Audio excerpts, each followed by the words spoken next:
Price the Lord. ஆண்டவருக்குள் பிரியமான சகோதர சகோதரிகளே, இந்த அருமையான மாலை பொழுதில் உங்களை இந்த இடத்துல சந்திப்பதில் பெருமகிழ்ச்சி அடைகிறோம். நீங்களாம் ரொம்ப சந்தோஷமாக இருப்பீங்க அப்படின்னு நாங்கள் நம்புகிறோம். ஆனாலும் கவலை இருக்கும், கவலை, கண்ணீர், கஷ்டங்கள் எல்லாம் இருக்கும். இருந்தாலும் நம்ம மகிழ்ச்சியாக ஆண்டவருக்குள்ளே வந்திருக்கிறீங்க அப்படின்னு நாங்கள் நம்புகிறோம். மகிழ்ச்சியாக வந்திருக்கிறவங்களாம் சேர்ந்து சொல்லுங்கள், பிரைஸ் தி லார்ட். என்ன மகிழ்ச்சி! கடன் கிடக்கு, அது கிடக்கு, இது கிடக்கு, இப்படி பிரச்சனை இருக்குது, அப்படி பிரச்சனை இருக்குது, என்னத்தை கஷ்டத்தோடு தான் வந்திருக்கிறேன், கவலையோடு வந்திருக்கிறேன் அப்படிங்கிறவங்க மட்டும் சொல்லுங்கள், பிரைஸ் தி லார்ட்.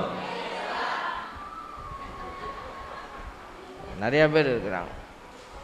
சரி, எல்லாத்தையும் மாற்றிடலாம், எல்லாத்தையும் மாற்றிடலாம். சாமியார் ஏதோ சொல்ல போகிறாரு, அசிரீரி சொல்ல போகிறாரு அப்படின்லாம் நீங்கள் நினைக்கலாம். ஆண்டவர் எல்லாவற்றையும் மாற்ற வல்லவராக இருக்கிறார். Price the Lord. ஆண்டவருக்கு எதை எப்போ கொடுக்கறதுன்னு தெரியும், நமக்கு எதை எப்போ எடுக்கணும், எதை எப்போ வைக்கணும். அதனால தான் பவுலடியார் கேட்குறாரு, இது என்னமோ உடம்பை குத்திக்கிட்டே இருக்குது, எனக்கு ஒரு முள், தைத்த முள் போல் ஒரு பிரச்சனை இருக்குது, அது என்னன்னு சொல்லலை அவர். அது என்னமோ வச்சுக்கோங்களேன், அது சொல்லாமல் இருக்கிறது நல்லது. அப்போ தான் நம்ம பிரச்சனையெல்லாம் அதில் வச்சு பார்க்கலாம். பவுலடியாருக்கே ஒரு பிரச்சனை வந்து முள் மாதிரி குத்திக்கிட்டே இருந்துச்சான். அதனால் அவர்கிட்ட கேட்குறாரு, இதை எடுத்துருங்கன்னு நான் எத்தனை முறை வேண்டுனேன்? ஒரு 3 முறை கேட்டேன். ஆண்டவர் கடைசியாக சொன்னார், அதை பற்றி நீ கவலைப்படாத, உன்னுடைய பலவீனத்தில் தான் என் பலன் வெளிப்படும் அப்படி சொன்னார். Price the Lord. அதனால் நம்மளுடைய பலவீனத்தை எல்லாம் ஓரமாக வச்சுட்டு இப்போ ஆண்டவருக்குள்ளே நம்ம பலனாய் பயணிக்க போகிறோம். Price the Lord. ஆண்டவருடைய பிள்ளைகள் பலனாய் பயணிக்கிறதுக்கு இவ்வளோ பேர் வந்திருக்கிறது ரொம்ப மகிழ்ச்சியாக இருக்கிறார். ஆட்காடு பங்கில் இவ்வளோ ஆத்துமாக்கள் ஆண்டவரை தேடி ஓடி வந்திருக்கிறீங்க. கடவுள் கண்டிப்பாக உங்களுடைய தேவைகளை சந்திப்பார், சுகமளிப்பார். ஆண்டவர் இன்னும் அதிசயமான காரியத்தை நடத்தி உங்களை காண செய்ய போகிறார். அதிசயத்தை அவர் செய்துக்கிட்டு இருக்கிறவர் மட்டுமல்ல, அதிசயத்தை நீங்கள் காணும்படி செய்ய போகிறார். கடவுளுடைய ஒரே ஒரு ஆசை என்னென்னா, எல்லாரும் வெற்றி அடையணும். உங்களுக்கு வெற்றி அடையணும்னு ஆசை இருக்குமா இல்லையா? எல்லாருக்கும் அப்படி தானே? வாழ்க்கையில் எல்லாருமே வெற்றி அடையணும். அப்போ வெற்றி அடையணும்னா நம்ம ஏதாவது செய்யணும்ல. அதுதான் ஆண்டவர் இன்றைக்கி அந்தோனியார் வழியாக சொல்கிறார். நம்ம அந்தோனியார் இந்த இடத்துல உயர்த்தி வச்சுருக்கிறோம். அந்தோனியார் சுரு எங்கே இருக்கிறார்? அங்கே இருக்காரா? அங்கே இருக்கார். பாருங்கள், அந்தோனியார் வந்து ஏன் அவரை முன்னாடி நம்ம வச்சுருக்கிறோம் அப்படின்னா, அவர் வெற்றி அடைஞ்சார். புனிதர்கள் எல்லாம் நம்ம திருச்சபை வச்சுருக்கு, அவங்களாம் வெற்றி அடைந்தவர்கள். அப்போ அவர்களை பார்த்து நம்ம என்ன செய்யணும்? நம்மளும் அதே போல் வெற்றி அடையணும் அப்படின்னு ஒரு உணர்வோடு பயணிக்கணும். அந்த வெற்றி பெறுவது தான் கடவுள் நம்மிடத்தில் எதிர்பார்க்கிற ஒரு காரியம். கடவுளுடைய இலக்குன்னு சொல்லலாம். அது மனிதர்களை படைத்த பொழுது உங்களையும் என்னையும் படைத்த கடவுளுடைய ஆசை. இந்த பிள்ளை இந்த ஓட்டத்தை ஓடி முடிக்கணும், இந்த பிள்ளைக்கான இலக்கு எது அப்படின்னு கேட்டால் கடவுள் எது சொல்லுவாருன்னா, எல்லாரும் வெற்றி பெறணும். அப்படி தானே? வெற்றினா என்ன? நம்ம பாணியில் சொல்லணுன்னா, எல்லாரும் இந்த ஆத்மா உடம்புலேருந்து இந்த ஆத்மா வெளியில் போன உடனேயும் எங்கே போகணும்? மோட்சத்துக்கு போகணும். நம்ம பாணியில் சொல்லணுன்னா, இன்னும் கொஞ்சம் ஆழமாக சொல்லணுன்னா, போய் கடவுளை முகமுகமாக பார்க்கணும், கடவுளுடைய பிரசன்னத்தில் நிற்கணும். அதுதான் வெற்றியினுடைய ஆழமான நிலை. அது சும்மா வந்துடாது. அதுக்கு இந்த உலகத்தில் சில விஷயத்தெல்லாம் செய்யணும். கடவுள் என்ன சொல்கிறாருன்னு கேட்டு செயல்படணும். அப்போ எல்லாரும் வெற்றி அடையணும், எல்லாரும் மோட்சத்துக்கு போகணும். ஒரு சிலருக்கு மாற்று எண்ணம் இருக்கலாம், மோட்சத்துக்கு போகணுன்னு விரும்புகிறவங்க மட்டும் சொல்லுங்கள், பிரைஸ் தி லார்ட். என்ன நிறைய பேர் கை தூக்கல? விருப்பம் இல்லையா? விரும்புகிறவங்கெல்லாம் ஒரு தடவை சொல்லிடுங்க. ஆண்டவர் பார்த்துக்கிட்டே இருக்கிறார். நீங்கள் எதை சொல்லுகிறீங்களோ அதை உங்களுக்கு கொடுப்பார். மோட்சத்துக்கு போகணுன்னு ஆசைப்படுறவங்க சொல்லுங்கள், பிரைஸ் தி லார்ட். இப்போவே போகிறேன் ரெடியாக இருக்கிறேன் அப்படிங்கிறவங்க மட்டும் சொல்லுங்கள், பிரைஸ் தி லார்ட். ஆண்டவர் அது சாய்ஸ் அவருது. இப்போல்லாம் உடனேலாம் ஆண்டவர் உங்களை கூப்பிட மாட்டார். அதனால் சரி, ஒரு சில பேர் யோசிக்கிறாங்க, எல்லாருமே மோட்சத்துக்கு போயிட்டா அப்புறம் நரகத்துக்கு யார் தான் போகிறது? இடம் ரொம்ப கூட்டமாகிடுச்சுன்னா கூட்டம் இல்லாத இடத்துக்கு போவோமே, அப்படி நரகத்துக்கு போகிறதுக்கு ஆசையாக இருக்கிறவங்க சொல்லுங்கள், பிரைஸ் தி லார்ட். வர்றா, அதுக்கும் ஆசை இருக்கு நரகத்துக்கு போகிறதுக்கு. ஐயோ, என் பிள்ளைகள் போகக்கூடாது. Price the Lord. நீங்கள் ஆண்டவருடைய மடியில் உட்கார்ந்துருக்கிற பிள்ளைங்க, கடவுள் தன் ஒரு மடியில் கிடக்கிற பிள்ளைய தாய் என்னைக்காவது தவற விடுவாளா? விட முடியாது.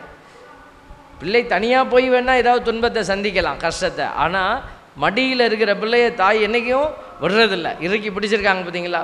என் கண்ணு முன்னாடி ஒரு சம்பவத்தை பார்த்தேன். ஒரு அம்மா வந்து 2 வீலரில் பின்னாடி உட்காந்துருக்காங்க, கையில் குழந்த, பின்னாடி புருஷன்.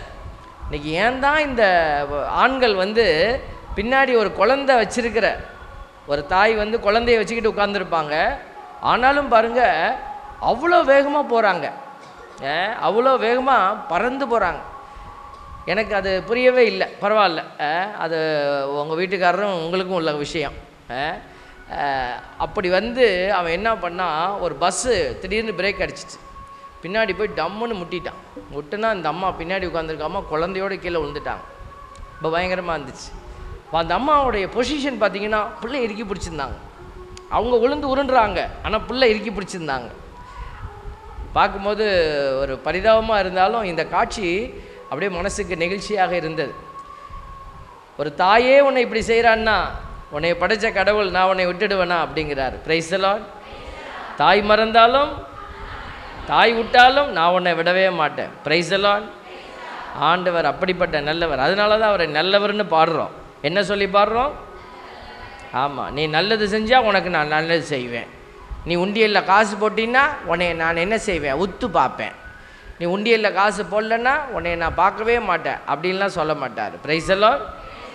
நீ என்ன செய்தாலும் உன் மீது அக்கறையாக இருக்கிற, அதுக்காக நீ என்ன வேணாலும் செய்துக்கிட்டே இருக்கக்கூடாது. கற்றுத்தருவார். வெற்றி அடைகிறதுக்கு வழிகளை கற்றுத்தர போகிறார். Praise the Lord. நம் இயேசு நல்லவர், ஒருபோதும் கைவிடார், ஒரு நாளும் விலகிடார். பாடுங்க எல்லாரும்.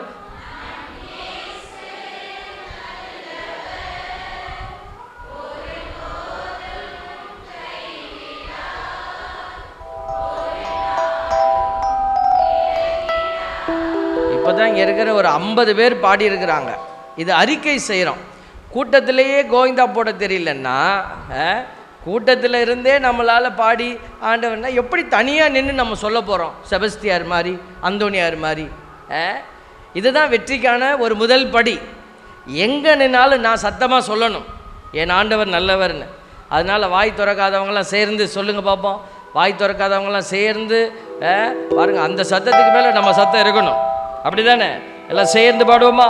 நம் இயேசு நல்லவர், ஒருபோதும் கைவிடார், ஒரு நாளும் விலகிடார்.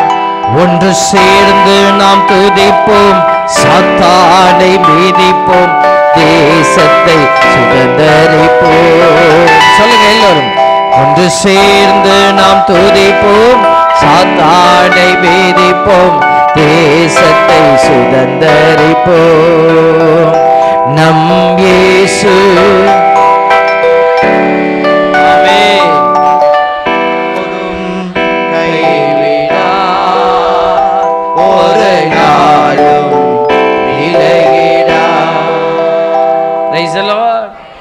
ஹல்லேலூயா. உங்களை எனக்கு ரொம்ப பிடிச்சிருக்கு. ஏன்னா எல்லாரும் பதில் சொல்கிறீங்க, கரைகளை உயர்த்தி. ரொம்ப சந்தோஷம். சொல்லாதவங்க மட்டும் சொல்லுங்கள் பிரைஸ் தி லார்ட். இவ்வளோ பேர் சொல்லலையா? தெரியாமல் நான் பரவாயில்ல. ஒரு பாட்டியம்மா வந்து அழுதாங்க. என்னம்மா அழுவுறீங்க அப்படின்னு கேட்டு, நீங்கள் 3 தடவை சொல்லும் போதும் நான் தப்பாக சொல்லிட்டேன் சாமி. பரவாயில்ல, தப்பாக சொன்னாலும் பரவாயில்ல, ஆனால் சொல்லாமல் மட்டும் இருந்துடாதீங்க. பிசாசு சில பேர் வாயை மூடிடுவான். சிரிப்பும் வராது, ஆண்டவருடைய புகழ்ச்சியும் வராது, அவங்களால வெற்றியே அடையவே முடியாது. பிசாசு என்ன செய்வான்? அந்த நாக்கை இழுத்து உள்ள கட்டி வச்சிருவான். அதனால் உங்களுடைய நாக்கு கட்டப்பட்ட நிலையில் இருக்கக்கூடாது. கட்டப்பட்ட மனிதர்க்கெல்லாம் கட்டவிழ்க்கப்பட வேண்டும். பாட்டெல்லாம் பாடுறோம்ல. அதனால் கட்டப்பட்ட மனிதர்களை கட்டவிழ்ப்பதற்காகத்தான் அந்தோனியார் வேலை செய்கிறார். இன்றைக்கி நிறைய பேர் அந்தோனியார் பெயரால் கட்டுகளை கட்டி கொண்டு வாழ்ந்து கொண்டு இருக்கிறீங்க. நாங்கள் எவ்வளவு சத்தமாக சொன்னாலும் அந்த கையில் இருக்கிற கட்டை மட்டும் அவுக்கிறதே கிடையாது. அதை அவுத்துட்டா பிசாசு வந்துடுவான் பாதை. நீங்கள் கையிலையோ இடுப்புலையோ கழுத்துலையோ காலிலையோ அந்தோணியார் பேரால் கட்டிக்கிட்டு கண்டிப்பாக ஒரு விஷயத்தை மட்டும் நினச்சிக்கங்க, நீ ஆண்டவருடைய முன்னாடி போய் நிற்கும் போது அந்தோணியார் உனக்கு எதிர் சாட்சியாக நிற்பார். எவ்வளோ வேதனை பார்த்தீங்களா? அந்தோணியார் கட்டி விட்டார்னு சொல்லிக்கிட்டு அலையிற கயிறை கட்டிக்கிட்டு, ஏன்னா அந்தோணியார் அதை செய்யவே இல்லை. ஆல்பர்ட் சொல்லாததை போய் ஆல்பர்ட் இப்படி சொன்னார்னு சொன்னால் ஆல்பர்ட்டுக்கு சந்தோஷமாக இருக்குமா? ஆல்பர்ட் ஃபாதர் சொன்னார் இனிமேல் யாருமே கோயிலுக்கே வர வேணான்ட்டார் அப்படின்னா ஆல்பர்ட்டுக்கு சந்தோஷமாக இருக்குமா? அதே மாதிரி தான் கயிறு கட்டுன்னு சொல்லாத அந்தோணியார் பேரால் கயிறை கட்டிக்கிட்டு அலையிற கூட்டம் ஒருத்தன். இதெல்லாம் யாருன்னா அந்தோணியாருக்கு எதிரான ஆட்கள். அந்தோணியார் பேரால் பிசாசு தெரிந்தெடுத்திருக்கிற சில பேர். அந்தோணியார் இப்படிப்பட்ட வாழ்க்கைக்கு உன்னைய அழைத்துட்டு போல, அவர் இலக்கு நோக்கி ஓடி வெற்றி அடைவதற்கான வழியை காட்டுறார். Price the Lord. இதை கேட்டுட்டு வீட்டில் போய் பிள்ளைகள் கையில் காலில் இருக்கிற கயிறு கட்டுற கன்றாவி தாயத்து மந்திரம் தந்திரம் எல்லாத்தையும் தூக்கி போட்டுட்டு ஆண்டவருக்குள் நீ கட்டப்பட்ட பிள்ளையாய் மாறுவேன் என்று சொல்லணும். வார்த்தை இங்கே எல்லாமே வார்த்தை தான் பிள்ளைகளை. இங்கே எதையும் மறைக்கலாம் இல்லை. நீ எதுவும் பொருள் வேணாம், வீட்டு பூரா சாமி படம் வச்சுருந்தா தான் மோட்சத்துக்கு போகுமா? இல்லை இல்லை இல்லை, சாமி படம் இருக்கணும்னு அவசியம் இல்லை. அது உங்களுடைய பார்க்கும்போது நமக்கு மனநிலையை மாற்றம் கொடுக்கணும். ஆண்டவர் பார்க்குறாரு, மாதாமா பார்க்குறாங்க, அதுக்காக வீடுகளில் படம் வச்சுக்கங்க. ஆனால் அது உனக்கு மோட்சத்துக்கு கூட்டிகிட்டு போகாது. உன்னுடைய மனநிலை எப்படி இருக்கிறதோ அதுதான் உன்னை ஆண்டவர்களை கூட்டிகிட்டு போவோம். Praise the lord. ஹல்லேலூயா. அதுதான் ஆண்டவர் சொல்கிறார் பாருங்க. திருவெளிப்பாடு 3:21 ஆண்டவர் சொல்கிறாரு, நான் வெற்றி பெற்று என் தந்தையின் அரியணையில். நல்லா கவனிச்சிங்களா? இயேசுசாமி வெற்றி பெற்று தந்தையின் அரியணையில் அவரோடு வீற்றிருப்பது போல வெற்றி பெறும் எவருக்குமே எனது அரியணையில் என்னோடு வீற்றிருக்கும் உரிமை அளிப்பேன். காதுக்குள்ள போச்சா? காதுக்குள்ள போச்சா? மனசுக்குள்ள போச்சா? மனசுக்குள்ள போய் உள்ள இருக்கு அப்படிங்கிறவங்கள சொல்லுங்க பிரைஸ் தி லார்ட். இந்த காதில் போய் இந்த காதில் போயிடுச்சு. Praise the lord. போகப்படாது. பாருங்க, ஆல்டர் பாய்ஸ் கருத்தாக இருக்கிறான், விளக்கு அணைய போது மாற்றி விடணும். பாருங்க, ஒரு விளக்கில் இவ்வளோ அக்கறையாக இருக்கிற குழந்தைங்க இருக்கிறாங்களே, என்னுடைய விளக்கு அணைஞ்சிருச்சுன்னா ஆண்டவர் எவ்வளோ கஷ்டப்படுவார். Price the Lord. விளக்கு அணையக்கூடாது, வெற்றி அடையணும் பிள்ளைகளே. அதுதான் நம்மளுடைய இலக்கு. இந்த உலகத்தில் எவ்வளோ சொத்து சேர்த்து வச்சோம் இல்லை, ஆண்டவர் அதுக்கு தான் நமக்கு சொல்லி கொடுக்குறார். எது கடவுளுக்கு முன்பாக அது சொத்து. கடவுளுடைய பிரசன்னத்தில் செல்வம் சேர்ப்பவர்களாக நீங்கள் இருங்கள். இந்த உலகத்தில் இல்லை. அப்போ கடவுளுடைய பிரசன்னத்திலையும் ஒரு செல்வம்னு ஒரு கான்செப்ட் இருக்குது. அப்போ கடவுளுடைய பிரசன்னத்தில் செல்வம் சேர்ப்பதுனா என்ன, அதை பற்றி தான் நம்ம சிந்திக்க வந்திருக்கிறோம். அதுக்கு என்ன செய்யணும்?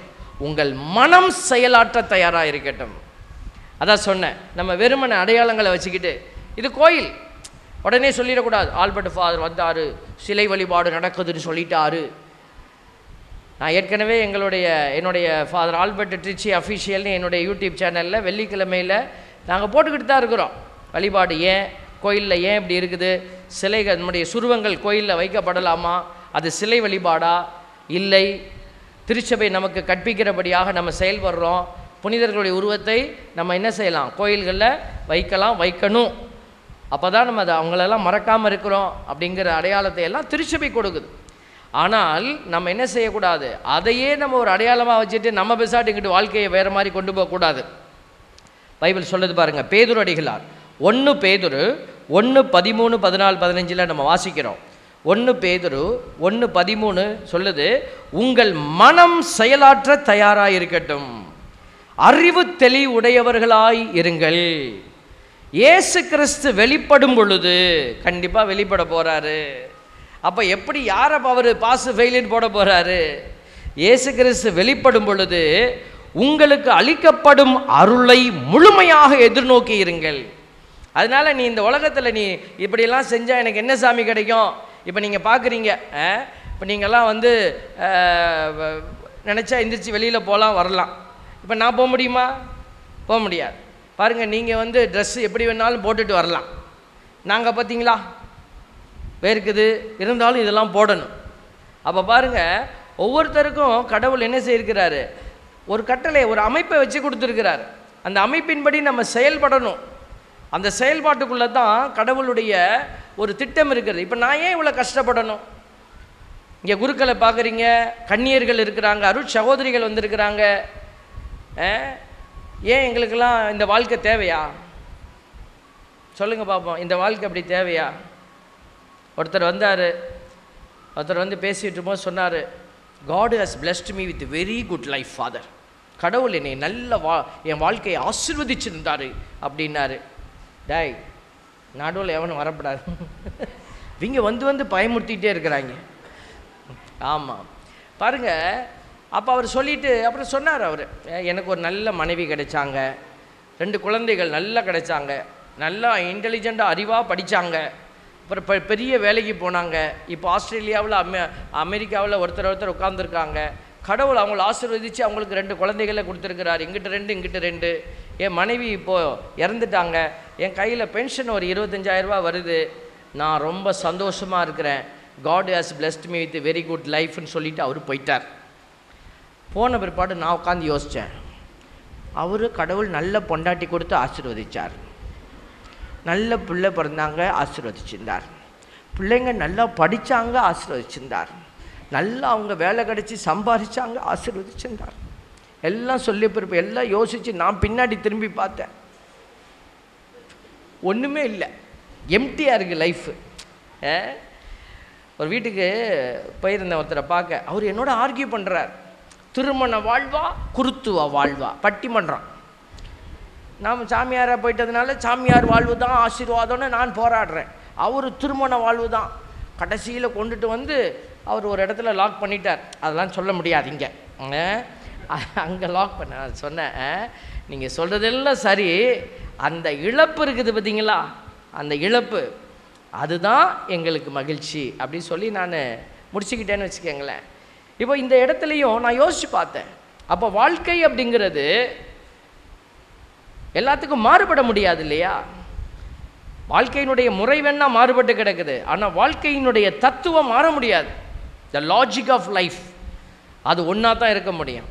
அப்போ நம்ம ஒரு அருட் சகோதரிகள், சாமியாருங்க, நாங்கள் ஏன் இப்படி ஒரு கஷ்டத்தை அனுபவிக்கணும்? அல்லது நீங்கள் ஒரு கஷ்டத்தை அனுபவிக்கிறீங்க, ஏன் அந்த கஷ்டம்? நிறைய கஷ்டங்கள் நம்மக்கிட்ட இருக்குது வாழ்க்கைக்குள்ளே. அதெல்லாம் யோசித்து பார்க்கும்போது, இந்த துன்பத்துக்கு மத்தியிலையும் நீ கடவுளை பிடிச்சிக்கோ அப்படி சொல்கிறோம், துயரத்துக்கு மத்தியிலையும் கடவுளோட பயணிச்சுவான்னு தான் நம்ம சொல்கிறோம். அப்போ ஏன் அப்படி சொல்கிறோம்? அப்போ ஆண்டவர் என்ன சொல்கிறாருன்னா, கடவுள் உனக்கு ஒரு பெரிய ஆசீர்வாதத்தை கொடுக்க போகிறாரு, அதை முழுமையாக பெற்றுக்கொள்ள எதிர்நோக்கி இருங்கள். Price the Lord. அதுதான் கடைசி வரி, உங்களுக்கு அளிக்கப்படும் அருளை முழுமையாக எதிர்நோக்கி இருங்கள். முன்னர் அறியாமையில் இருந்தபோது இச்சைகளுக்கு இசைய நடந்தது போல் அன்றி கீழ்ப்படிதலுள்ள மக்களாயிருங்கள். உங்களை அழைத்தவர் தூய்மை உள்ளவராய் இருப்பது போல நீங்களும் உங்கள் நடத்தையிலெல்லாம் தூய்மை உள்ளவர்களாயிருங்கள். நீங்கள் தூயவராயிருங்கள், ஏனெனில் நான் தூயவன் என மறைநூலில் எழுதப்பட்டுள்ளது. Price the Lord. இந்த வாசகத்தை கடவுள் நமக்கு சொல்கிறாரு. அப்போ நான் வெற்றி அடையணும்னா முதல்ல என் பார்வை யாரை நோக்கி இருக்கணும்? ஆண்டவரை நோக்கி இருக்கணும். Price the Lord. ஆண்டவர் கொடுத்த மிகப்பெரிய அடையாளம் இயேசு கிறிஸ்து. இயேசு கிறிஸ்துவாலே அன்றி வேறு யாராலையும் மீட்பு வரப்போகிறது இல்லை. Price the Lord.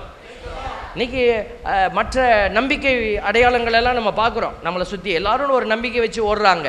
அவங்கெல்லாம் இப்போ பொய்யா இல்லை, நம்ம பொய் சொல்லலை. அவங்க பொய்யானவங்க, அவங்க தீமையானவங்க, நம்ம அப்படி சொல்கிறக்கூடாது. அவரவருடைய நம்பிக்கை வாழ்க்கையில் அவங்கவுங்களுக்கு ஒரு வெளிப்பாடுகள் இருக்கிறது. கடவுள் அவங்களோட பேசுகிறார்.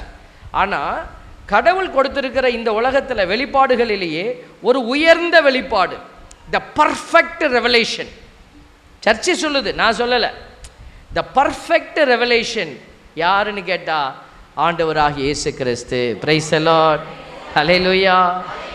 அதனால தான் ஆண்டவர் சொன்னார், யோவான் நற்செய்தி 14:6 எடுத்து வாசிங்க பார்ப்போம். பைபிள் வச்சுருக்கிறவங்க யாராவது எடுத்து வாசிங்க பார்ப்போம். சீக்கிரம் வாசிக்கிறவங்க மோட்சத்துக்கு போயிடுவீங்க. அவன் சொல்லுவாங்க, வாசிக்காதடி செத்து போயிருவேன்னு சொல்கிறேன்.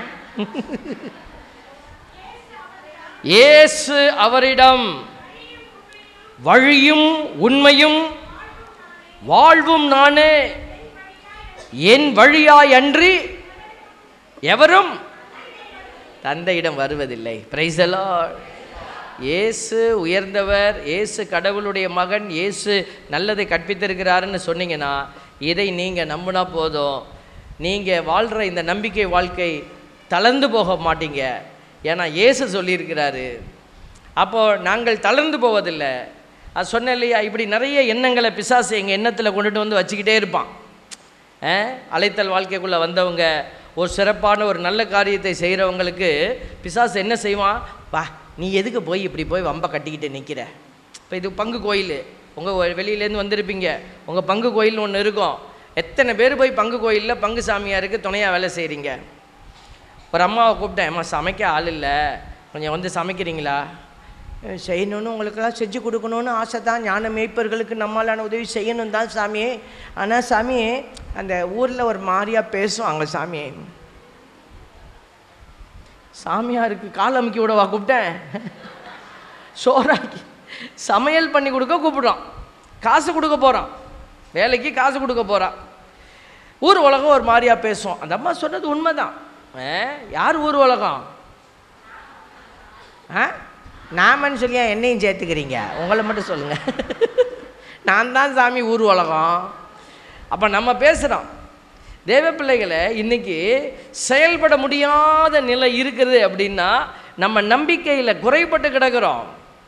அதனால தான் ஆண்டவர் சொல்கிறார் பாருங்க, இயேசு கிறிஸ்து வழியாக அன்றி மீட்பு இல்லை. அதனால் இயேசு சொன்னார், வழியும் உண்மையும் வாழ்வும் நானே, என் வழியா என்று எவரும் தந்தையிடம் வருவதில்லை. அதனால தான் உங்கள் வாழ்க்கையை நீங்கள் சரி செய்யணும். Perfect your life. நம்ம நினச்சிக்கிட்டு இருக்கோம், நான் தான் கோயிலுக்கு போகிறேன் சாமி, ஞாயிற்றுக்கிழமை பூசைக்கு போகிறேன், நான் போய் ஓரமாக உட்காந்து பூசையை பார்ப்பேன், நன்மை வாங்குவேன், எல்லாம் செய்கிறேன், வாரம் செஞ்சிட்டு இருக்கு. Very good. ஞாயிற்றுக்கிழமை பூசைக்கு போய் நன்மை வாங்கிட்டா மோட்சத்துக்கு போயிடுவாங்களா? Price the Lord. இயேசு கையிலேருந்து நன்மை வாங்கின ஒருத்தன் நரகத்துக்கு போயிட்டான். இயேசு ஆண்டவர் கையிலேருந்து நன்மை வாங்கின ஒருத்தன் நரகத்துக்கு போயிட்டான். யார்? பார்த்தீங்களா? அப்போது நமக்கு நன்மை வாங்கிட்டா மோட்சத்துக்கு போய் இல்லை இல்லை இல்லை. இதெல்லாம் நமக்கு கொடுக்கப்பட்டிருக்கிறது எதுக்குன்னா, இந்த நற்கருணை, இறைவார்த்தை, இதெல்லாம் நம்மளுடைய ஆத்மாவில் ஒரு வெளிச்சத்தை கொடுக்கணும். வெளிச்சத்தை பிடிச்சுக்கிட்டு இயேசு வழியில் நீ நடந்து செல்லணும். இதுக்கு தான் ஆண்டவர் உங்களை பெரிய சொல்லி கூப்பிட்டுருக்கிறாரு. நாம் சின்ன பிள்ளையில் இருந்தது போல் வளர்ந்துட்டோம். உடை மாறிடுச்சு, பேச்சு மாறிடுச்சு, உடல் மாறிடுச்சு. ஆனால் ஆன்மா மட்டும் மாறவே இல்லை. சின்ன பிள்ளையாக இருக்கிறப்ப முன்னாடி வந்து உட்காந்து பூசை பார்த்தோம். இப்போ கொஞ்சம் வளர்ந்தவனையும் மறைக்குதேன்னு சொல்லி பின்னாடி போனோம்.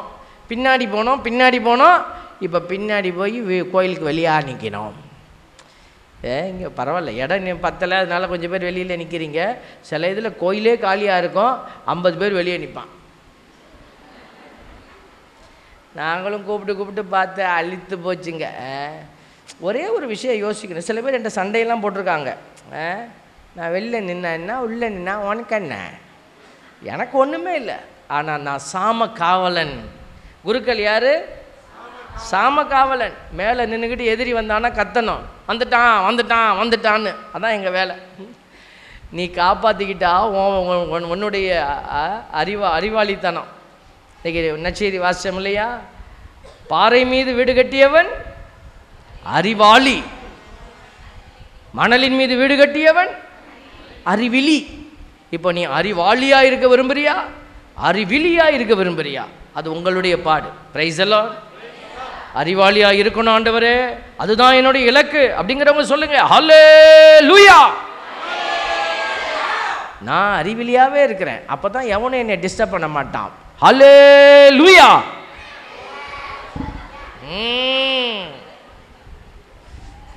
என் பிள்ளைகளை பார்த்தா எனக்கு சங்கடம், கஷ்டப்பாத்தா இருக்குது. ஆண்டவர் கண்டிப்பாக பிள்ளைகளுக்கு ஞானத்தை தருவார். Price the Lord. அவர் ஞானத்தின் அதிபதி. பாருங்கள், இயேசு இன்றைக்கி நமக்கு சொல்லி கொடுக்குறார், கற்றுக் கொடுக்குறார் எல்லாத்தையும். குட்டி பிள்ளைகள்லாம் வந்திருக்கிறாங்க. உங்கள் குட்டி பாப்பா அங்கே பாப்பா இங்கே வாங்க, வாங்கலை. உங்கள் பேர் என்ன? சாரா. சாரா. சாரா, வெரி குட். எல்லாம் எட்டி சொல்கிறாங்க. சாராவுக்கிட்ட ஒரு கேள்வி கேட்கவா? சாரா, ஒரு 2 தட்டில், ஒரு தட்டில் சாப்பாடு, அம்மா சாப்பாடு சமைப்பாங்க இல்லையா, அந்த சாப்பாடு கத்திரிக்காய் முருங்கைக்காய் சாம்பார் போட்டு இருக்குது. இன்னொரு தட்டில் சாணி, பசுமாடு போட்ட சாணி சாராவுக்கு முன்னாடி வச்சு சாப்பிடுப்பா, எதை வேணாலும் சாப்பிடுன்னு சொன்னால் நீங்கள் சாப்பாடை சாப்பிடுவீங்களா, சாணி சாப்பிடுவீங்களா? எதை சாப்பிடுவீங்க? தெரியலையா? என் பிள்ளைக்கு தெரியல. சாப்பாடு வந்து சாப்பிட்லாம், சாணி சாப்பிட்லாமா? அப்போ நீங்கள் சாணியை சாப்பிடுவீங்களா? சாப்பிட மாட்டீங்க தானே? சாமியார் சொல்கிறேன் சாணி சாப்பிடுன்னு, சாப்பிடுவீங்களா? உங்கள் அம்மா சொல்கிறாங்க இந்த சாணியை சாப்பிடுன்னு, சாப்பிடுவீங்களா? சாப்பிட மாட்டீங்க. ஏன்னா அது சாணி, அப்படி தானே? Very good. சாராவுடைய தைரியத்தை பாராட்டுவோம், கரங்களை தட்டி. பாருங்க, சாரா பாப்பாவுக்கு தெரியுது சாணியை சாப்பிட. எத்தனாவது படிக்கிறீங்க? ஃபஸ்ட் ஸ்டாண்டர்ட் படிக்கிறாங்க. இப்போ தான் 5 வயசு ஆகுது. ஃபஸ்ட் ஸ்டாண்டர்ட் தான் படிக்கிறாங்க. இவங்களுக்கு தெரியுது இது சாணி, இது சாப்பாடு, இது சாப்பிடக்கூடாது, இது சாப்பிட்லாம் அப்படின்ட்டு. பாருங்கள், இன்றைக்கி இதுதான் நம்மளுடைய சவால். எது சாணி எது சாப்பாடுன்னு நமக்கு தெரியல. Praise the Lord. Thank you Sarah, God bless you. Very good. கடவுள் உங்களை நிறைவாக ஆசீர்வதிப்பார். உட்கார்ந்திக்கொள்ளுங்க. பாருங்கள் பிள்ளைகளை, இன்றைக்கி அதனால தான் ஆண்டவர் நமக்கு கற்றுக் கொடுக்கிறார். பாருங்கள், எசாயா 5:20 சொல்லுது, தீமையை நன்மை என்றும் நன்மையை தீமை என்றும் சொல்லி இருளை ஒளியாக்கி ஒளியை இருளாக்கி கசப்பை இனிப்பாக்கி இனிப்பை கசப்பாக்குகிறவர்களுக்கு ஐயோ கேடு. இன்னைக்கு அப்படி தான் நடந்துக்கிட்டு இருக்கு. பைபிளை வச்சுக்கிட்டே நமக்கு பரிசுத்தத்தை விட்டுட்டு வேற ஒன்றை சொல்லி கொடுக்குறவங்க சுற்றிக்கிட்டு இருக்கிறான். கடவுளுடைய திட்டத்தை விட்டுட்டு வேறு விதமான திட்டங்களை, ஏன்னா மனுஷங்களுக்கு அது பிடிக்காது, என் பங்கு மக்களுக்கு அது பிடிக்காது, சண்டைக்கு வந்துடுவாங்க. நான் ஒரு பிரசங்கம் ரொம்ப டைட்டாக வச்சேன் ஒரு இடத்துல, அப்போது அருங்கொடையில். அப்போ வந்து ஒருத்தர் சொன்னார், ஃபாதர் அப்படியெல்லாம் திட்டாதீங்க, அப்படிலாம் சொல்லாதீங்க, அவன் வந்தால் தான் உனக்கு உண்டியலே. அவங்கள நீ திட்டினா 50 ரூபா போகிற இடத்துல அவன் 5 ரூபா போட்டுட்டு போயிடுவான். அதனால் வருமானத்தை கெடுத்துறாதீங்க சாமி அப்படின்னார். நான் சொன்னேன், இதுக்காக வாயை மூடிக்கிறவன் வந்து இறைவாக்கினா இருக்கவே முடியாது. பாருங்கள், இது எசாயா 5:20 சொல்லுது பார்த்தீங்களா? தீமையை நன்மைன்னு சொல்கிறதும் நன்மையை தீமைன்னு சொல்லி கசப்பை இனிப்பாக்கி இனிப்பை கசப்பாக்கி. இதுதான் மேனிப்புலேட்டிங்னு சொல்லுவாங்க ஆங்கிலத்தில். Don't manipulate things. பாருங்கள், 1 பேதுரு 5:8 சொல்கிறாரு, இப்படிப்பட்டவன் தான் சுற்றிக்கிட்டு இருக்கிறான். சாமியார்லையும் இருக்கிறாங்க, சிஸ்டர்ஸ்லையும் இருக்கிறாங்க, ஊழியர்கள் என்கிற பெயரில் இப்படி பைபிளை தூக்கிக்கிட்டு வரவங்க இருக்கிறாங்க, வழி நடத்துகிற தலைவர்கள் இப்படி தான் இருக்கிறாங்க. சுதாரிக்க வேண்டியது யாருடைய பொறுப்பு? பிரைஸ் தி லார்ட், ஆண்டவருடைய பிள்ளைகளுடைய பொறுப்பு. பெற்ற தாய் பெற்ற தந்தை பிள்ளைகளை தவறாய் வழி நடத்துகிறாங்க, கற்றுக்கொள்ள வேண்டியது பிள்ளைகளுடைய பொறுப்பு. அதுக்கு தான் பேதுரு சொல்கிறார், 1 பேதுரு 5:8 அறிவு தெளிவோடு வெளிப்பாயிருங்கள், உங்கள் எதிரியாகிய அலகை யாரை விழுங்கலாம் என கர்ஜிக்கும் சிங்கம் போல தேடி தெரிகிறது. Price the lord, praise the Lord. ஆண்டவரோட உயிரோடு இருக்கிறவங்களாம் சொல்லுங்க, பிரைஸ் தி லார்ட். நான் தூங்கி 1/2 மணி நேரம் ஆயிடுச்சு. Praise the lord. தூங்கக்கூடாது. ஆண்டவருடைய பிள்ளைகள் ஆத்மாவில் வெளிப்பாயிருக்கணும். அதான் சொல்கிறார், அறிவு தெளிவோடு வெளிப்பாயிருங்கள். ஆண்டவர் சொல்கிறார் பார்த்தீங்களா? பேதுரு அடிகளார் வழியாக பேசுகிறார். அப்போது ஆண்டவர் சொல்கிறார் பாருங்க, நீதிமொழிகள் 14:12, ஒரு பாதை ஒருவருக்கு நல்வழி போல தோன்றலாம், முடிவிலோ அது சாவுக்கு நடத்தும் பாதையாகிவிடும். அதனால தான் சொல்கிறோம், இயேசுவே என் வழி. அவர் தான் சொல்லியிருக்கிறார், நீ எந்த வழியாவது பிடிச்சிக்கிட்டு போய் நின்றுக்கிட்டு இந்த வழியாக போனேன் எனக்கு எல்லாமே மாறி போச்சு என் வாழ்க்கை எல்லாம் சொல்லுவாங்க. கோயிலுக்கு வந்தேன் சாமி, பூசையெல்லாம் பார்த்தேன், எல்லாம் பார்த்தீங்க. பட் நீங்கள் இயேசுவின் பின்னாடி நடந்து போகலை, செயல்படலை. இங்கே அங்கே தான் பிரச்சனை ஆரம்பிக்குது. அப்போ ஆண்டவர் உங்கள்கிட்ட பேசுகிறாரு, இன்றைக்கி உங்ககிட்ட பேசுகிறாருன்னா ஏதோ ஒரு ஆக்ஷன் உங்ககிட்டேருந்து வெளியில் வரணும். நீங்கள் அந்த ஆக்ஷனை போய் செயல்படுத்தலை. ஒரு மகள் வந்தால் வந்துட்டு அவங்களுக்கு ஒரு பெரிய உடல் பிரச்சனை, மந்திரிங்க ஃபாதர் மந்திரிக்கிறோம், இப்படியே உருண்டு புரண்டுக்கிட்டு கிடந்துச்சு. அப்புறம் ஆண்டவர் சொன்னார், அவள்கிட்ட ஒரு தீமை இருக்குது, அது என்னன்னு சொல்லி எடுக்க சொல், வெளியில் என்னமோ வச்சிருக்கிற கடவுள் எடுக்க சொல்கிறாரு. என்ன அந்த பிள்ளை ஒன்றும் இல்லை அப்படி இப்படின்னுச்சு. இல்லைம்மா, அவர் பொய் சொல்ல மாட்டார், எனக்கு சொல்கிறாரு உண்மைதான், ஏதோ வச்சிருக்கிற, நீ தான் பொய் சொல்கிற அப்படின்னு. அப்புறம் தான் சொன்னிச்சு, பேக்குக்குள்ளே ஒரு கயிறு ஒன்று வச்சுருக்குதான், ஒரு தாயத்து போட்ட கயிறு. எனக்கு எப்பெல்லாம் இந்த மாதிரி உடல் பிரச்சனை வருதோ அப்போ எடுத்து கட்டிக்கொள்வேன், அதை எடுத்து கட்டினா தான் எனக்கு அந்த பிரச்சனை தீரும் அப்படின்னு. நான் சொன்னேன், ஆண்டவர் சொல்கிறாரு அதை தூக்கி கொண்டு போடுங்கிறாருன்னு. கடைசி அந்த மகளை ரொம்ப நேரம் பேசி கன்வின்ஸ் பண்ண வச்சு நாங்கள் தூக்கி போட வச்சோம். தூக்கி போட்டுட்டு நான் என் ஊருக்கு வந்துட்டேன். அதுக்கப்புறம் பார்த்தீங்கன்னா ஒரு நாள் ஃபோன் வந்துச்சு. என்ன அப்படின்னு ஃபோன் எடுத்து, என்னம்மா அப்படின்னு, நான் சாக போகிறேன், நான் எனக்கு அப்படியே பற்றி எரியுது, உடம்பெல்லாம் எரியுது. ஐயோ, எனக்கு உடனே கை காலெலாம் விட விடன்னு ஆடி போச்சு. ஐயோ, சீக்கிரம் போமா, பக்கத்தில் போய் சாமியார் இருந்தாருன்னா ஒரு பிளெஸ்ஸிங் வாங்கிக்கோ, தீர்த்தம் தெளி, போய் கோயிலுக்கு போ அப்படின்னு. அப்புறம் போயிடுச்சு, அது விட்டுருச்சு. அடுத்த ஒரு நாள் ஃபோன் வந்துச்சு, திருப்பி அதே மாதிரி பீதியை கிளப்புற மாதிரி, பார்த்தேன் நான் சாவ போகிறேன், ஐயோ இது என்னடாது அப்படின்னு. 2 தடவை ஃபோன் வந்துச்சு. நான் பீதி ஆகிட்டேன். அப்புறம் தான் போனேன், நேராக கோயிலுக்கு போனேன். எப்பா, உங்கள் பேரால் நான் நல்லதை சொல்லிட்டு வந்தேன், நான் ஒன்றும் தப்பாக சொல்லலை, நீங்கள் வாழ வச்சா வாழ வைங்க, சாகடிச்சா சாகடிங்க, என்னக்கிட்ட ஏன் கூப்பிட்டு பீதியை கிளப்ப விட்றீங்க? இந்த பிள்ளை பீதியை கிளப்ப தான் நமக்கு ஹார்ட் நின்றுடும் போல் இருக்குது. அதனால் இனிமேல் அந்த பிள்ளையை நான் அட்டன் பண்ண மாட்டேன்னு அந்த பிள்ளையோட நம்பரை பிளாக் பண்ணிட்டேன். ஒரு சில வருடங்கள் கடந்துருச்சு, அந்த குழந்தையை நான் பார்க்கல, அந்த மகளை நான் பார்க்கல. அடுத்த முறை அந்த இடத்திற்கு நான் ப்ரேயருக்கு போகிறப்போ, வேறொரு இடத்துக்கு போகிற போது நன்மை கொடுத்துட்டு இருக்கப்போ அந்த பிள்ளை வந்து நின்றுச்சு. எனக்கு தெரியல, யாரோ ஒருத்தர் நன்மை வாங்குறாங்க. அந்த பிள்ளை நன்மை வாங்கும்போது என்னை முத்து பார்த்துட்டே இருந்துச்சு. எனக்கு கூட ஒரு மாதிரி கூச்சமாக இருந்துச்சு, நம்ம என்ன அவ்வளோ அழகாவாக இருக்கிறோம், இந்த பிள்ளை நம்மளை உத்து பார்க்குதே அப்படின்னு. நன்மையை கொடுத்துட்டு பூசை முடிச்சுட்டு ரூமுக்கு வரோம், வந்து நிற்கிது அந்த பொண்ணு. அப்போ அந்த மகள் வந்து சொன்னா, என்னை தெரியுதா அப்படின்னா. தெரியலையம்மா அப்படின்னேன். அப்போ தான் சொன்னிச்சு, அன்றைக்கி ஜெபம் பண்ணிங்கள நான் தான் அது.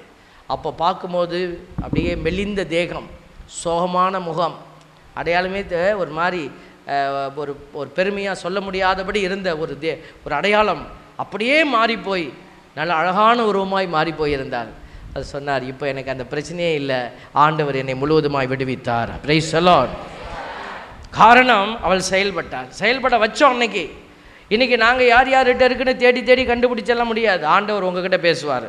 உங்ககிட்ட இருக்கிற தேவையற்ற அந்த நம்பிக்கையை வெளிப்படுத்துகிற அவமானத்தின் அடையாளத்தை தூக்கி வெளியில் போட்டு ஆண்டவரை ஏற்றுக்கொள், ஆண்டவர் உங்களுக்கு விடுதலை கொடுக்க போகிறார். Praise the lord. ஹல்லேலூயா. மத்தேயு நற்செய்தி 5:14 ஆண்டவர் சொல்கிறார் பாருங்க, அவர்களை விட்டு விடுங்கள், அவர்கள் குருட்டு வழிகாட்டிகள், பார்வையற்ற ஒருவர் பார்வையற்ற வேறு ஒருவரை வழிநடத்தினால் இருவரும் குழியில் விழுவர். அதனால் பார்வையற்றவங்களோட சேர்ந்துக்கிட்டு நீ போய் நிற்காத. கடவுள் தான் பார்வை உள்ளவர், அவர் தான் உனக்கு ஆசிரையும் அருளையும் கொடுக்கிறவர். அதனால் நீங்கள் ஆண்டவரை உற்று நோக்குங்கள், ஆள்பட்ட உற்று நோக்காத, ஆரோக்கியசாமியை உற்று நோக்காத. அதனால் ஆண்டவரை உற்று நோக்குங்கள். ஆண்டவர் இன்னைக்கு நமக்கு சொல்லிக் கொடுக்குறார் பாருங்க, நீங்கள் இயேசு கிறிஸ்துவால் கட்டப்படுகிறீர்களா? இதெல்லாம் எதுக்கு நம்ம பேசுகிறோம்? வெற்றி அடையணும். இன்றைக்கி ஒரு சில வீடுகளில் கணவன்மார்கள் வந்து ஃபுல்லாக வேலை வேலை வேலை வேலை, கோயிலுக்கு வரதில்லை. பாருங்கள், நீங்கள் எவ்வளோ உழைக்கணுமோ அவ்வளோதான் உழைக்கணும். உங்கள் ஆத்மாவுக்கு நீங்கள் உழைக்கணும், கொஞ்சம் டைம் கொடுக்கணும். உங்கள் மனைவி மக்கள் அது மேலே அக்கறை இல்லாமல் இருப்பாங்க. வேலைக்கு ஞாயிற்றுக்கிழமை போகிறேன், போயிட்டு வாங்க போயிட்டு வாங்க. உங்கள் மனைவி திட்டணும். மனைவியாக இருக்கிறவங்க நீங்கள் உங்கள் கணவனை ஞாயிற்றுக்கிழமை விடக்கூடாது, அது ஆண்டவருடைய நாள். நீ எவ்வளோ நீ கொண்டுட்டு வர கொஞ்சத்தில் நான் குடும்பத்தை நடத்தினையா, நீ ஆண்டவர்கிட்ட வா, நம்ம ஆண்டவர்கிட்ட போவோன்னு சொல்லக்கூடிய மனையாள் வீட்டில் இருக்கணும். தேவ பிள்ளைகளே, இன்னைக்கு நம்ம இயேசு கிறிஸ்துவால் கட்டப்படுகிறோமா? வெற்றிக்கான படிநிலைகளை நான் சொல்லிக்கிட்டே இருக்கிறேன். அப்போ தேவையற்றவைகளெல்லாம் நம்மகிட்டேருந்து அகற்றணும். தேவையானது எதுவோ அதை உள்ளே வைக்கணும். Sin of omission, sin of commission, 2 பாவத்தோடைய 2 அடையாளத்தை நீங்கள் கேள்விப்பட்டிருப்பீங்க. யூதாஸ் இஸ்காரியோத்து, இங்கிட்டு பீட்டர் பேதுரு, 2 பேருமே பாவம் செஞ்சாங்க. எப்படி பாவம் செஞ்சாங்க? இவர் பேதுரு என்ன செய்தார்? மறுத்துட்டார். யூதாஸ் இஸ்காரியோத்து காட்டி கொடுத்துட்டார். இது சின் ஆஃப் கமிஷன். யார்? யூதாஸ் செய்யக்கூடாததை செய்தது, சின் ஆஃப் கமிஷன். இது சின் ஆஃப் ஒமிஷன். பேதுரு செய்ய வேண்டியதை செய்யாமல் விட்டது. இதுதான் பாவத்தினுடைய 2 அடையாளம். இன்றைக்கி நீங்கள் செய்ய வேண்டியதை செய்யணும், செய்யக்கூடாதது ஏதாவது இருந்ததுன்னா எடுத்து வெளியில் போடணும். இதுதான் நம்ம வெற்றிக்கான ஒரு அடையாளம். அப்படி மேலே போகிறோம், ஒரு படி மேலே அப்படியே போகும்போது you are travelling towards your holiness. பரிசுத்தத்தை நோக்கி நீங்கள் பயணிக்கிறீங்க. அப்போ நீங்கள் பரிசுத்தத்துக்குள்ளே பயணிக்கிற போது கொஞ்சம் கொஞ்சமாக பயணிக்கிற போது கடவுள் சொல்கிறாரு, நீங்கள் தூயவராக இருக்கிறீங்க. மத்தேயு 5:8 என்ன சொல்லுது பாருங்க? யார் கடவுளை காண்பார்கள்? தூய உள்ளத்தினர் பேறு பெற்றோர், ஏனெனில் அவர்கள் கடவுளை காண்பார்கள். கண்டிப்பா நீ கடவுளை போய் பார்க்க போற. பிரைஸ் எல்லாம். இதுதான் நம்ம செய்யணும். இதை செய்துட்டு நம்ம செய்யாம வேற எதையாவது செய்துட்டு குருட்டு வழிகாட்டிகள் வழிகாட்டின விதமாக ஆண்டவர் என்ன வழிகாட்டுறார், அதன்படி செயல்பட முயற்சி செய்யுங்க. நிறைய பேர் இந்த பைபிளை ஒரு மந்திர புத்தகமாக பயன்படுத்துகிறாங்க. 2 பேர் வேலைக்கு வந்தாங்க, ரொம்ப லேட்டாக வந்தாங்க. என்னப்பா ஏன் பிரச்சனை, என்ன லேட்டாக வந்திருக்கீங்க அப்படின்னா, இன்னொரு இடத்துல வேலை சார், அது கொஞ்சம் முடிய லேட் ஆகிடுச்சு அப்படின்னாங்க. என்ன லேட் ஆகிடுச்சு? அந்த வேலை செய்கிற அந்த வீட்டுக்காரரு டாய்லெட்டில் உட்கார்றேன் பார்த்தீங்களா, கொம்மோடு, அது மேலே கண்ணாடி வைக்க சொல்லிட்டாராம். டாய்லெட்டுக்குள்ளே உள்ளே உட்கார்றேன் பாருங்க, அது மேலே கண்ணாடி வைக்க சொன்னாங்களாம். எதுன்னா உட்காந்துக்குமோ அப்படியே பார்த்துக்கிட்டு எப்படியெல்லாம் இன்றைக்கி உலகம் ஓடிக்கிட்டு இருக்கு பாருங்கள். ஒருத்தர் போய் என்ன பண்ணியிருக்கிறாரு, ஏதோ அவங்க வீட்டுக்குள்ளே என்னமோ இருக்குதுன்னு சொல்லிட்டு யாரையோ கூப்பிட்டுருக்குறாங்க, ஒரு ஊழியக்காரர். அவர் போய் உன் வீட்டுக்குள்ளே ஏதோ கசப்பாக இருக்குது, கருப்பாக தெரியுதுன்னு சொல்லிவிட்டு ஒரு கோழியை வாங்கிட்டு வான்னு சொல்லி ஒரு கோழியை வெட்டி அப்படியே தலையை அதனுடைய ரத்தத்தை அவருக்கு இந்த கக்கூஸ் பக்கமாலாம் ஊற்றினாராம். ஊற்றிட்டு இந்த கோழியை கொண்டு போய் யார்ட்டையாவது கொடுத்து சமைச்சு சாப்பிட சொல்லுன்ட்டார். இவர் தலையில்லாத கோழியை தூக்கிக்கிட்டு போகிறார். அதுக்கு பேர் என்ன? தலையில்லாத கோழிக்கு பேர் முண்டைக்கோழி. முண்டைக்கோழியை தூக்கிக்கிட்டு காலையிலேருந்து சாயந்தரம் யார் வாங்குவா? தலையில்லாத வருத கோழி யாருமே வாங்கலை. அப்புறம் கடைசியாக ஒரு பாட்டியை பிடிச்சி காலில் உள்ளவாத குறையா ஒரு 500 ரூபா பணத்தை கொடுத்து, கோழியே 100 ரூபா தான், 500 ரூபா காசை கொடுத்து தயவு செய்து வாங்கிக்கம்மா, நீ சாப்பிட்டா சாப்பிட்டு, தூக்கி போட்டுரு அப்படின்னு சொல்லி கொடுத்துட்டு வீட்டுக்கு வந்தாராம். பாருங்கள், எனக்கு அப்போ தான் யோசித்தேன், அவர் அந்த கக்கூசிலெல்லாம் ஊற்றிருக்கிறார் அந்த கோழியோட ரத்தத்தை. இவன் காலையில் அவசரமாக அங்கே தான் போகிறது. போய் உட்கார்ந்தா ஏதாவது வருமா? என்ன வரும் மனசில்? என்ன இங்கே தானே வச்சார், இங்கே தானே வரும்னாரு, பின்னாடி வருமா, மேலேருந்து வருமா, கீழேருந்து வருமா, எங்கேருந்து வரும்னு யோசிச்சல வர வேண்டியது வராது. அப்புறம் எப்படி வாழ்க்கை சுபிச்சமாக இருக்கும்? யோசித்து பாருங்களேன். பாருங்கள், பேசும்போது சில பேர் நினைப்பாங்க ரொம்ப கன்றாவியாக பேசுகிறாருன்னு. இதுவே இப்படி இருக்குன்னா செயல்படுற நீங்கள், அந்த செயல்பாடை செய்கிறவங்க எவ்வளோ கன்றாவியாக செயல்படுறீங்க பாருங்கள். எவ்வளோ கடவுளுக்கு இது அருவருப்பானது இந்த மாதிரி செயல்படுறதெல்லாம். அதனால் எவனாவது வந்து உன் வீட்டுக்குள்ளே வந்து அப்படி இருக்குது இப்படி இருக்குன்னு ஜோசியன் சொல்கிறான்னா 500 இல்லை 5000 ரூபா கொடுத்து அனுப்பிடு, திருப்பி அவனை கூப்பிடாத வீட்டுக்குள்ளே. ஆண்டவருடைய வார்த்தையை நம்புங்க. தயவுசெய்து சொல்கிறோம், நீங்கள் எந்த ஒரு ஒரு ஒரு ஒரு குருவானவருக்கு உதவி செய்கிறீங்கன்னா அது உங்களுடைய நன்மைத்தனத்தின் உதவியாக இருக்கட்டும். மந்திரம் சொல்கிறாங்க, தந்திரம் சொல்கிறாங்கன்னு சொல்லி நீ குறி கேட்டு செயல்பட்டீங்கன்னாக்க அவர்களோடு சேர்ந்து நீங்களும் அழிவீர்கள். Price the Lord. ஆண்டவர் நமக்கு சொல்லிக் கொடுக்குறாரு பார்த்தீங்களா, நாங்கள் கடவுளின் உடன் பணியாளர்கள், உழைப்பாளர்கள். 1 கொரிந்தியர் 3வது அதிகாரம் 9 உள்ள இறைவசனத்தை வாசிச்சு பாருங்க. பவுலடியார் சொல்கிறாரு, நீங்கள் இயேசு கிறிஸ்துவால் கட்டப்படுகிறீர்களா? இயேசு கிறிஸ்துனா நீங்கள் திருப்பி நினைக்கக்கூடாது, வீடு பூரா சாமி படத்தை வச்சுக்கிட்டா இதுதான் இயேசு கிறிஸ்துவால் கட்டப்படுறது இல்லை. பாருங்கள், இந்த இயேசு ஆண்டவருடைய முகம் எப்படி இருக்குது?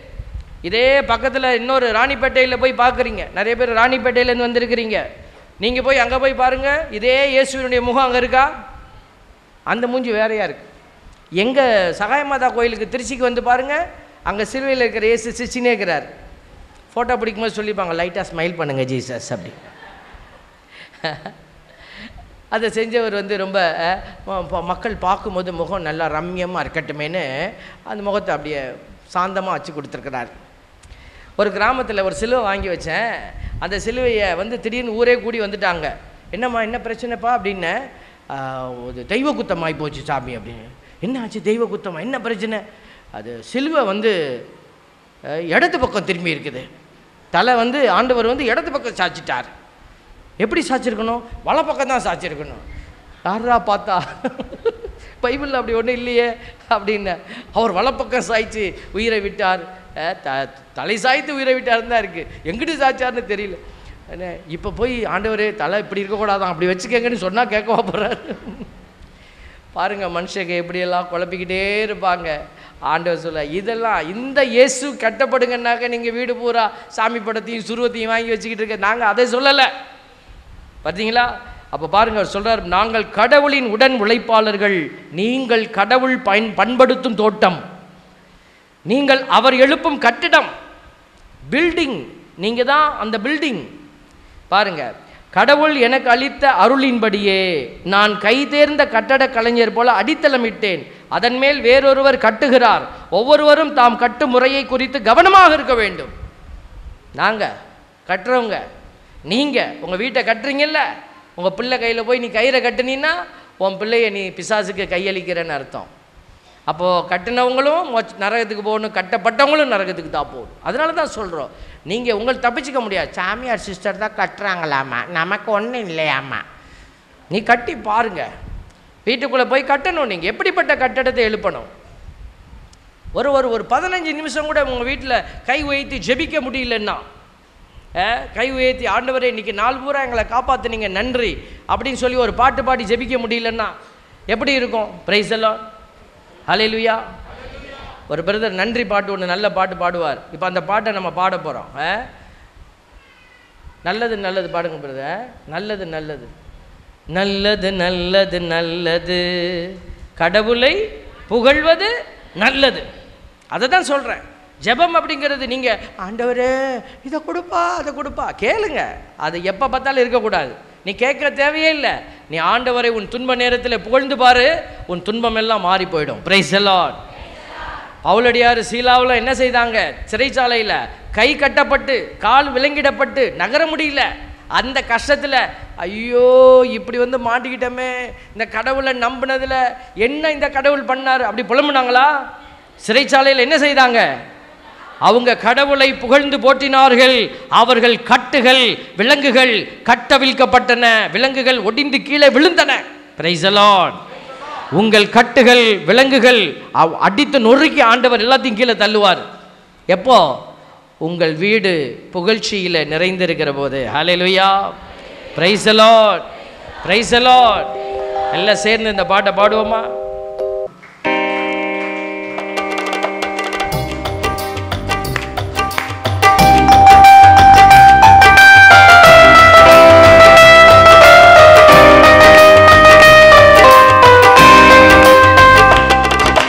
நல்லது நல்லது நல்லதே நம் கடவுளை புகழ்வது நல்லதே.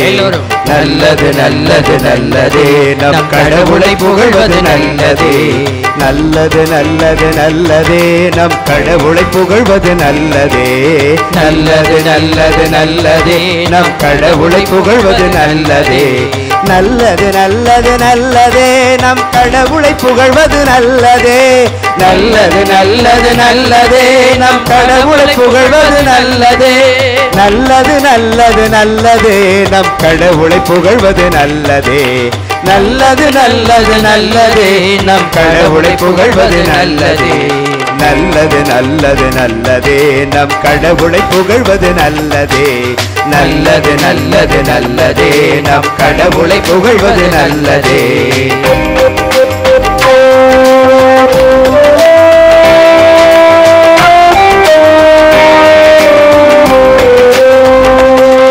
அவர் வல்லவராம் வல்லவராம் சொல்லரும் மாண்புகள் உடையவராம். நல்லது நல்லது நல்லதே நம் கடவுளை புகழ்வது நல்லதே. அவர் எல்லையெல்லாம் நுண்ணறிஞர், எல்லாருக்கும் தந்தை தாயும் அவர். நல்லது நல்லது நல்லதே நம் கடவுளை புகழ்வது நல்லதே. இந்த பூவுலகம் வானுலகம் அவரது அதிசய படைப்புகளாம். நல்லது நல்லது நல்லதே, நம் கடவுளை புகழ்வது நல்லதே. நல்லது நல்லது நல்லதே, நம் கடவுளை புகழ்வது நல்லதே. நல்லது நல்லது நல்லதே, நம் கடவுளை புகழ்வது நல்லதே. நல்லது நல்லது நல்லதே, நம் கடவுளை புகழ்வது நல்லதே. நல்லது நல்லது நல்லதே, நம் கடவுளை புகழ்வது நல்லதே. நல்லது நல்லது நல்லதே, நம் கடவுளை புகழ்வது நல்லதே. நல்லது நல்லது நல்லதே, நம் கடவுளை புகழ்வது நல்லதே. நல்லது நல்லது நல்லதே, நம் கடவுளை புகழ்வது நல்லதே. நல்லது நல்லது நல்லதே, நம் கடவுளை புகழ்வது நல்லதே. நல்லது நல்லது நல்லதே, நம் கடவுளை புகழ்வது நல்லதே. நல்லது நல்லது நல்லதே, நம் கடவுளை புகழ்வது நல்லதே. Praise the Lord. Hallelujah. வீட்டில் கடவுளை புகழ்ந்து பாடுங்க. நிறைய யூடியூப்பில் பாட்டு வந்துருச்சு. அந்த பாட்டை போட்டுட்டு சேர்ந்து பாடுங்க. உங்களால் தனியாக பாட முடியலனாலும் சேர்ந்து பாடுங்க. அதோடு சேர்ந்து பாடி துதிங்க. பாருங்கள், கட்டப்படுதல். கட்டுறதுன்னா ஒன்றே ஒன்று இல்லை. ஒரு பில்டிங் கட்டப்படுதுன்னா அதில் நிறைய விஷயம் இருக்குது. கட்டுதல் அதே போல் தான் நம்ம வாழ்க்கையில், ஆன்மீக வாழ்க்கையிலையும் கட்டப்படுவது என்பது நிறைய விஷயத்தில் அது உள்ளடக்கி இருக்கிறது. அதுதான் பவுலடியார் சொல்கிறார், ஏற்கனவே அடித்தளம் இட்டாயிற்று, இயேசு கிறிஸ்துவே, இவ்வடித்தளம் இயேசு கிறிஸ்துவே, வேறொருவர் அடித்தளத்தை இட எவராலும் முடியாது. வேறொரு அடித்தளத்தை விடுவதற்காக எவனாவது வந்தால் நீங்கள் அனுமதிக்கக்கூடாது. Price the Lord. இயேசு கிறிஸ்து இல்லாமல் வேறு ஒரு அடித்தளம் எந்த இடத்தில் அமைக்கப்பட்டாலும் அந்த அடித்தளம் அது அழிந்து போகக்கூடிய அடித்தளமாகத்தான் இருக்க போகிறது. அதனால தான் சொல்லுகிறோம், அது உங்களுடைய அறிவின் அடித்தளம். இயேசுவின் பெயராலே வருவாங்க. இயேசுவின் பெயரை தான் சொல்கிறோம், இயேசுவின் பெயரை தான் நம்ம பயன்படுத்துகிறோம், இயேசு கிறிஸ்துவனுடைய பைபிளை தான் பயன்படுத்துகிறோன்னு சொல்லிக்கிட்டு இன்றைக்கி பிசாசு நிறைய பேரை கூட்டிகிட்டு வரான். தயவு செய்து ஏமாந்து போய்விடாதீர்கள். பாருங்கள், அந்த அடித்தளத்தின் மேல் ஒருவர் பொன், வெள்ளி, விலை உயர்ந்த கற்கள், மரம், புல், வைக்கோல் ஆகியவற்றுள் எதையும் வைத்து கட்டலாம். ஆனால் அவரவருடைய வேலைப்பாடு தெரிந்துவிடும். அதனால தான் சொல்கிறேன், நீ எதையாவது பெருமைக்குரிய அடையாளங்கள் எல்லாம் இருக்கலாம், அற்புதங்கள் நடக்குது, அதிசயங்கள் நடக்குது, அதனால் அங்கே வல்லமை ஆண்டவர் இல்லாமல் இருப்பாரா? ஏமாந்து போயிடாதீங்க. பிசாசும் அற்புதங்கள் செய்கிறான். அதனால தான் சொல்கிறோம், அங்கே வார்த்தை இல்லை, ஆண்டவர் அங்கே இல்லை. அருள் அடையாளங்கள் இல்லை, ஆண்டவர் அங்கே இல்லை. அதனால தான் சொல்கிறோம், ஜாக்கிரதையாக இருங்க. அவரவருடைய வேலைப்பாடு தெரிந்துவிடும், தீர்ப்பு நாள் அதை தெளிவுபடுத்தும். அந்நாள் நெருப்புமயமாய் வெளிப்படும். அந்நெருப்பு அவரவருடைய வேலை எத்தகையது என்பதை காட்டும். Price the Lord. அதனால் ஜாக்கிரதையாக இருங்க. யோசித்து பாருங்க, நீங்கள் எதன் பின்னே அலைந்து கொண்டிருக்கிறீர்கள் செக் பண்ணுங்க. எது உங்கள் வாழ்வின் மையமாக மாறி இருக்கிறது? பணமா, வயிறா, இச்சைக்குரிய காரியமா? உடனே நீங்கள் அறிந்து கொள்ளணும். மூணாவது, எவ்விதமான நம்பிக்கை வாழ்க்கையை நீங்கள் உங்கள் வாழ்க்கையில் அடையாளப்படுத்தி கொண்டிருக்கிறீர்கள்? உங்களுடைய நம்பிக்கைக்கான அடையாளம் எது? நான் சொல்லக்கூடிய இயேசு, இயேசுவினுடைய வார்த்தை, இது அடையாளமாக இருக்குதா? அல்லது அற்புதம் அதிசயம் செஞ்சால் தான் என் கடவுள் என் கடவுள், இல்லாட்டினா என் கடவுளை ஏற்றுக்கொள்ள முடியாது. தேவ பிள்ளைகளை, இன்றைக்கி நாம் வாக்குறுதியின் பிள்ளைகளாக இருக்கிறோம். ஆண்டவர் நம்மளை எல்லாம் இஸ்ரவேல் அப்படின்னு கூப்பிடுறாரு. ஒரு பையன் வந்து கேட்டான், இஸ்ரேல் மக்கள்கிட்ட போய் சொல்ல வேண்டியதை ஏயா எங்கிட்ட வந்து சொல்கிற? இந்தியாவில் வந்து இஸ்ரேல் இஸ்ரேல்னு, இஸ்ரேவேலே பயப்படாதே நானே உன், அது இஸ்ரேலில் போய் சொல், இந்தியாவே பயப்படாதே அப்படின்னு நீ பாடிருக்க வேண்டியது. அப்போ தான் நான் அந்த பையன் கேட்டோனையும், ஆமாம், இஸ்ரேல் மக்களுக்கு சொன்னப்பட்டதை நாம் போய் இந்த மக்கள்கிட்ட சொன்னால் அவன் அறிவோடு வந்து கேட்டுட்டானே, ஆண்டவரே என்ன பதில் சொல்கிறதுன்னு தெரியலையேன்னு நான் போய், அப்போல்லாம் புரியல, அப்போல்லாம் ஆரம்பித்து பிரசங்க ஆரம்பித்த நாட்களில், அப்போ போய் ஆண்டவர்கிட்ட உட்காந்து இந்த மரமண்டைக்கு புரிய வைங்க என்னப்போ ஆண்டவர் ரோமியர் 9வது அதிகாரம் 6, 7, 8 இறைவசனத்தை காட்டினார். இஸ்ரேல் மக்கள் இஸ்ரேல் இனத்தில் பிறந்ததுனாலேயே ஒருவன் இஸ்ரேல் ஆகிவிட முடியாது. ஆண்டவர் எழுதியிருக்கார் பாருங்க. கடவுளின் வார்த்தை நிறைவேறவில்லை என்று நான் என்னுடைய கருத்து அல்ல. இஸ்ரேல் இனத்தில் தோன்றியதனாலேயே அவ்வினத்தில் பிறந்த அனைவரும் இஸ்ரேலர் ஆகிவிட முடியாது. ஆபிரகாமின் மரபில் தோன்றியவர்கள் அனைவருமே அவருடைய பிள்ளைகள் ஆகிவிட மாட்டார்கள். பாருங்க எவ்வளவு தெளிவா, ஈசாக்கின் மூலமே உன் வழிமரபு விளங்கும் என்று ஆபிரகாமுக்கு சொல்லப்பட்டது. ஈசாக்கினுடைய வழிமுறையை தான் இந்த இடத்துல அடையாளப்படுத்துகிறாங்க. அதாவது இயல்பான முறைப்படி பிறந்த பிள்ளைகள் அல்ல, வாக்குறுதியின் மூலம் பிறந்த பிள்ளைகளே கடவுளின் பிள்ளைகளாகவும் ஆபிரகாமின் வழி மரபினர்களாகவும் கருதப்படுகிறார்கள். இதுலேருந்து என்ன நமக்கு புரியுது? வாக்குறுதியின் பிள்ளையா நீங்கள் மாறி வாழ்ந்தீங்கன்னா நீங்கள் இஸ்ரேல் என அழைக்கப்பட தகுதியை உடையவர்கள். Price the Lord. இஸ்ரேல் யாருக்கு இந்த பெயர் கொடுக்கப்பட்டது? யாக்கோபுக்கு கொடுக்கப்பட்டது. அவர் என்ன செய்தார்? ஆண்டவருடைய அடியார் வந்திருக்கிறாரு, சண்டை நடக்குது, மல்யுத்தம் நடக்குது. 2 பேர் கட்டி பிடிச்சி புரண்டு சண்டை போட்டு வெடிக்கிறப்போ இவர் தான் ஜெயிக்கிறார். ஆண்டவருடைய அடியார் கூட அவர் ஜெயிக்கல, இவர் தான் ஜெயிக்கிறார். கடைசியில் அவர் என்ன செய்கிறாரு? விடிய போது என்னை விட்டு நான் போகிறேன். அப்போ அவர் என்ன கேட்டார்? நான் விட மாட்டேன், என்ன செஞ்சுட்டு போ, நிறையா பொண்ணும் பொருளும் எனக்கு கொடுத்துட்டு போ, அப்படி சொன்னாரா? நீர் என்னை ஆசீர்வதிக்காவிட்டால் நான் விடவே மாட்டேன். அவர் ஆசீர்வதிச்சுட்டு விட்டுட்டு போயிட்டார். Price the Lord. இஸ்ரேல் என்று சொல்லப்படுகிறவர்கள் யார்? ஆண்டவருடைய ஆசீர்வாதத்தை தேடுகிற பிள்ளைகள். அல்லேலூயா. உலக பொருட்களையோ உலக இன்பங்களையோ நாடுகிறவர்கள் அல்ல. இங்கே துன்பம் இருக்கும், துயரம் இருக்கும், வேதனை இருக்கும், வலி இருக்கும், நோய் இருக்கும். ஆனால் அதற்கு மத்தியிலே அவர்கள் ஆண்டவருக்குள்ளே மகிழ்ச்சியாய் இருப்பார்கள். Price the Lord. அத்திமரம் துளிர் விடாமல் போனாலும், திராட்சை செடி பலன் கொடாமல் போனாலும், மந்தையிலே ஆடுகளோ மாடுகளோ இல்லாமல் போனாலும் அவர்கள் ஆண்டவருக்குள் மகிழ்ந்திருப்பார்கள். ஹல்லேலூயா. Praise the lord. இவர்கள் இஸ்ரேல் மக்கள். எங்கே இருக்கிறாங்க இவங்க? நான் சொல்லக்கூடிய இந்த வரைமுறைக்கு உட்பட்டவர்கள் எங்கே இருக்கிறாங்க? என் பிள்ளைகள் இங்கே உட்கார்ந்து இருக்கிறீங்க. கைத்தட்டி கடவுளுக்கு நன்றி செலுத்துங்க. பாருங்க, இன்னைக்கு டிவியை திறந்து வச்சா எவ்வளவு இன்பமான நிகழ்ச்சி, டிவியை திறந்தா எவ்வளோ இன்பமான நிகழ்ச்சி இன்னைக்கு நடக்குது. கொஞ்சம் பேர் கூட கவலையோடு வந்திருக்கலாம், சீக்கிரம் முடிச்சுட்டாருன்னா போய் அந்த முடிவையாவது பார்த்துடலாம். நாகினி, நந்தினி, மோகினி முடிவை பார்க்காம வந்துட்டேன்னு. முடிவு பார்க்கணுன்னு ஆசையோடு இருக்கிறவங்க மட்டும் சொல்லுங்க. Price the Lord. சிஸ்டர் காப்பாற்றிட்டாங்க ஒருத்தரை. பரவாயில்ல, டோ வரி. தப்பாக சொல்லிட்டோமேனு நீங்கள் ஒன்றும் கவலைப்பட வேண்டாம். அது சும்மா ஒரு நகைச்சுவைக்காக தான் செய்கிறோம். பட் ஆனாலும் நம்ம சோதிச்சு பார்க்கணும், நம்ம இன்னும் அட்டென்டிவாக இருக்கணும் இல்லையா? அப்போ பாருங்கள், இந்த தொலைக்காட்சி, இந்த உலகம் தரக்கூடிய மகிழ்ச்சி, அதுக்கு முன்னாடி இன்றைக்கி இப்போ பேயின் மடியில் உட்காந்துருக்கிற மாதிரி தான். அடுத்த வீட்டை எப்படி கெடுக்கலாம், அந்த பொம்பளையை எப்படி கரெக்ட் பண்ணலாம், இந்த ஆம்பளையை எப்படி தள்ளிட்டு போகலாம். இன்றைக்கி டிவியை திறந்து அவ்வளோதான். அதனால தான் நான் டிவியை வாங்குறதே இல்லை. என் ரூமில் டிவியே இல்லை, நான் சந்தோஷமாக இருக்கிறேன். Price the Lord. அதனால் முதல்ல உங்கள் டிவியெல்லாம் தூக்கிட்டு வந்து சாமியாட்ட கொடுத்துருங்க. அவர் நினைப்பார், அந்த பிசாசை கொண்டு வந்து என்னிட்ட தர சொல்கிறான் பாரு. நாங்கள் வீடு கட்டிக்கிட்டு இருந்தோம் ரொம்ப வருஷத்துக்கு முன்னாடி. அப்போ அந்த சித்தாள் வேலை செஞ்ச அம்மா திடீர்னு ஒரு மாதிரி ஆடினாங்க.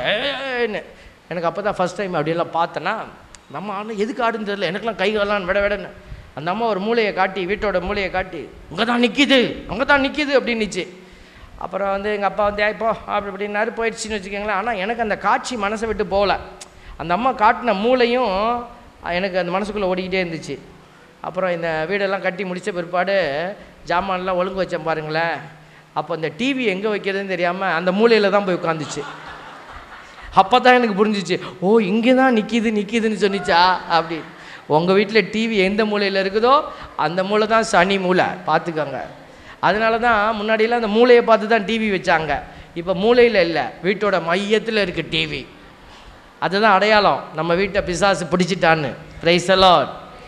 ஆண்டவர் சொல்கிறார் பாருங்க, ஆண்டவர் சொல்கிறார், இஸ்ரேலின் தூயவரும் உன் மீட்பருமான ஆண்டவர் கூறுவது இதுவே, உன் கடவுளாகி ஆண்டவர் நானே, பயனுள்ளவற்றை உனக்கு கற்பிப்பவரும். பார்த்தீங்களா, எல்லாம் உலகம் எல்லாத்தையும் கற்பிக்குது. நீ கட்ட வேண்டிய, இப்போ பாருங்கள், இந்த கட்டடத்தை கட்டும்போது சிமெண்ட் போடுவாங்க பார்த்தீங்களா? சிமெண்ட்டு அந்த சித்தாளுங்க கலப்பாங்க இல்லையா, பார்த்துருக்கீங்களா? அதில் குப்பை, ஒரு இலை தலை அப்படிலாம் கடந்துச்சுன்னா என்ன செய்வாங்க? இல்லைங்க, அது கட்டடத்துக்கு ஸ்ட்ராங்கு அப்படின்னு போட்டுருவாங்களா? பொறுக்குவாங்க, அந்த குப்பையெல்லாம் எடுத்துருவாங்க. பார்த்தீங்களா? ஒரு சாதா, ஏன்னா அப்போ தான் அந்த சிமெண்ட்டு கரெக்டாக பிடிக்கும் பாருங்களேன். அப்போது ஆண்டவர் அதான் சொல்கிறாரு, உனக்கு பயனில்லாதவைகளெல்லாம் வச்சுக்கிட்டு நீ என்ன செய்யாத, ஏமாந்து போயிடாத அப்படின்னு. நம்ம எவ்வளோ டிஸ்ட்ராக்ஷனாக இருக்கிறோம் பாருங்களேன் வாழ்க்கையில். இப்போ கூட பாருங்கள், யாராவது எந்திரிச்சாங்கன்னா நம்ம அப்படியே பார்த்துட்டே இருக்கிறோம், டப்புன்னு கோயிலில் பார்ப்போம், யாராவது அவசரத்தை ஏதாவது ரெஸ்ட் ரூம் போகிறதுக்காக எந்திரிச்சு போவாங்க, நம்ம அப்படியே பார்ப்போம்.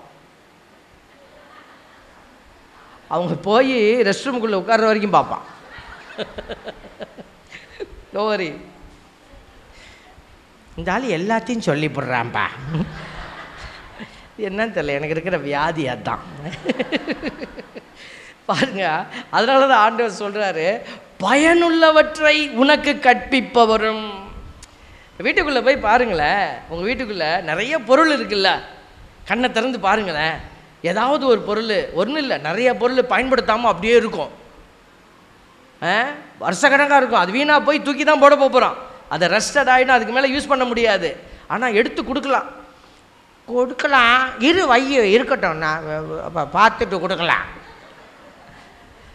பாருங்க, சின்ன சின்ன பொருட்களை கூட இழக்க மனசு வரல. அதுதான் ஆண்டவர் சொல்றார், பயனுள்ளவற்றை உனக்கு கற்பிப்பவரும் செல்ல வேண்டிய வழியில் உன்னை நடத்துபவரும் நானே. இசையா 48:17 ஆண்டவர் சொல்றாரு. அதனால தான் ஆண்டவர் சொல்றாரு, பிள்ளைகளே, நீ கடவுளுடைய பிள்ளையா இருக்கிற, நீ உடல் மனுஷனுடைய இரத்தத்தினால பிறந்த பிள்ளையா இருந்தாலும் ஆண்டவர் உன்னை திருமுழுக்கு என்கிற அபிஷேகத்தில் உன்னை பரிசுத்தப்படுத்திட்டார். பாருங்க, யோவான செய்தி 1:13 சொல்லுது பாருங்க, அவர்கள் இரத்தத்தினாலோ உடல் இச்சையினாலோ ஆண்மகன் விருப்பத்தினாலோ பிறந்தவர்கள் அல்ல, மாறாக கடவுளால் பிறந்தவர்கள். நம்ம இந்த இந்த இந்த ஃபேக்டரில் தான் பிறந்தோம். இரத்தத்தினால உடல் இச்சையினால ஆண்மகன் விருப்பத்தினால தான் பிறந்தோம். ஆனால் திருமுழுக்கு என்கிற ஆசீர்வாதத்தை பெற்று நிக்கோதேமுக்கிட்ட ஆண்டவர் சொன்னாரே, நீ ஆவியில் பிறக்க வேண்டும். இந்த ஆவியில் பிறந்த பிள்ளைகளாக நீங்கள் மாறிட்டீங்கன்னா போதும், ஆண்டவருடைய திட்டங்கள் உங்களுக்கு தெளிவாய் புரியும். எதை செய்யணும், எதை செய்யக்கூடாது, எது சாணி, எது சாப்பாடு. சாப்பாடு உடம்புக்கு போகிறது, சாணி ஆத்மாவுக்கு போகுது. அப்போ ஆத்மாவுக்குள்ளே போகிறது எது உணவு, எது சாணிங்கிறது அறியாதபடி ஓடிக்கொண்டிருக்கிற உலகம். அப்போ இதை நீங்கள் சரியாக எடுத்து பயன்படுத்துகிற பொழுது நீங்கள் கட்டப்பட்ட பிள்ளையாக இருப்பீங்க. ஆண்டவருக்குள்ளே கட்டப்பட்ட பிள்ளையாக இருக்கிற பொழுது நீங்கள் கடவுளால் பிறந்தவர்களாக மாறியிருப்பீங்க. Price the Lord. இந்த ஆசீர்வாத பிறப்பை இந்த நாட்களில் நம்ம தேடுறோம். இன்னும் நிறைய நம்ம பேசலாம் பிள்ளைகளே, நேரம் குறைவாக இருக்கிறது. நம்ம திருப்பலிக்குள்ளே கடந்து போகிறோம். நீங்கள் இந்த இரவு போய் உடனே ஓடி போய் டிவியை திறந்து வச்சிடாதீங்க. இந்த ஒரு நாள் இரவு நீங்கள் அமைதியாக இருந்து பாருங்களேன். கொஞ்சம் சீக்கிரம் போய் ஏதாவது சாப்பிட்டு போய் தனிமையில் கொஞ்சம் போய் உட்காந்து உடனே படுத்துடாதீங்க. ஒரு அரை மணி நேரம், ஒரு மணி நேரம் அமைதியாக உட்காந்து, நான் எங்கே இருக்கிறேன், என்கிட்ட எது தேவையற்றது இருக்குது, கசப்புகள், வேதனைகள் எல்லாத்தையும் யோசிச்சு பாருங்களேன். ஒரு ஆன்ம சோதனை. எல்லாத்தையும் நியாயப்படுத்தக்கூடாது. ஆமாம், இது நான் தப்பு பண்ணிட்டேன், நான் இப்படி பேசாமல் இருக்கிறேன், நான் இப்படி கோவப்பட்டுருக்கிறேன், பிள்ளைகள் அவமானமாக பேசுகிறேன், நான் கெட்ட வார்த்தை என் வாயில் பொலப்பொலான்னு வருது. இப்படிலாம் யோசிச்சு பாருங்களேன். நான் எங்கே பேசுகிறேன், என்ன நான் எப்போவும் பேசுகிறதில்ல. தண்ணி பிடிக்கும் போது தான் வரும், தண்ணி வர மாதிரியே இதுவும் வரும். எப்போ வந்தாலும் அது வார்த்தை தான். உள்ளத்தின் நிறைவு வாய் பேசுது. யோசித்து பாருங்கள். அப்போது உங்கள்கிட்டேருந்து எது மாற்றப்படணும்? எந்திரிச்சு நிற்போமா? எல்லோரும் எந்திரிச்சு நிற்போமா? எல்லாம் எந்திரிச்சு நிற்போமா? இப்போ ஒப்பு கொடுத்து ஜெபிக்க போகிறோம். பிரதர், இந்த பாடலை பாடணும்னு அர்ப்பணிக்கப்பட்ட பிள்ளைகளாக இருக்கிறோம். திருமுழுக்கு என்கிற ஆசீர்வாதத்துக்குள்ளே நீங்கள் பயணித்து கொண்டு இருக்கிறீங்க. கடவுள் உங்களைய சரி செய்து தான் இந்த உலகத்துக்கு சாட்சியாக காட்ட போகிறார் பிள்ளைகளே. அப்போ நான் சாட்சியாக நிற்கணுமே. ஆண்டவர் சொல்கிறார், குன்றின் மேல் இட்ட விளக்காயிருங்க. விளக்கை எடுத்து யாராவது மரக்காலுக்குள்ளே வைப்பாங்களா? அப்போ இது வரைக்கும் நம்ம மரக்காலுக்குள்ளே வச்சுருக்கிறோம். நம்மளை பார்த்து யாருமே ஒன்றுமே சொல்லலை இது வரைக்கும். அக்கா, உங்ககிட்ட இந்த வேலை இந்த செயலை பார்த்தேன், அண்ணே உங்ககிட்ட இந்த காரியத்தை பார்த்தேன், எனக்கு ஆச்சரியமாக இருந்துச்சு, இது வரைக்கும் யாருமே சொல்லலை. அப்படின்னா என்ன அர்த்தம்? இன்னும் உங்கள் விளக்கு அடியில் இருக்குது, எடுத்து மேலே வைங்க. ஆண்டவர் உங்களை சாட்சியாய் உயர்த்த போகிறார். எல்லோரும் அப்படியே துதிப்போமா? ஆண்டவர்கிட்ட ஒப்பு கொடுத்து பாடுவோமா? ஆளுகை செய்யும் ஆவியானவரே, பலியாய் தந்தேன் பரிசுத்தமானவரே.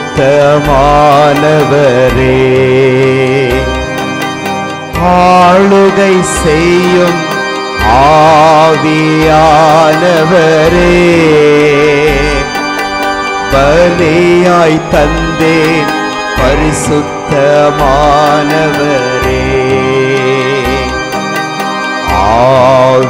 ஆவியானவரே, ஆமென். என் ஆற்றலானவரே,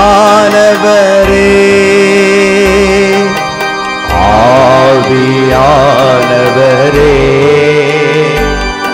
என் ஆற்றலானவரே ஆளுகை செய்யும் ஆவியானவரே பலியாய் தந்தேன் பரிசுத்தமானவரே.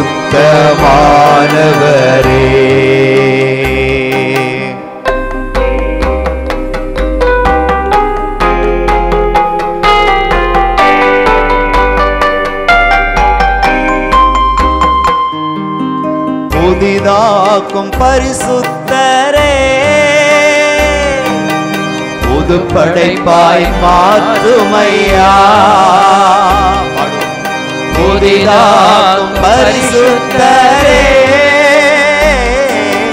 புது படைப்பாய் மாற்றுமையா.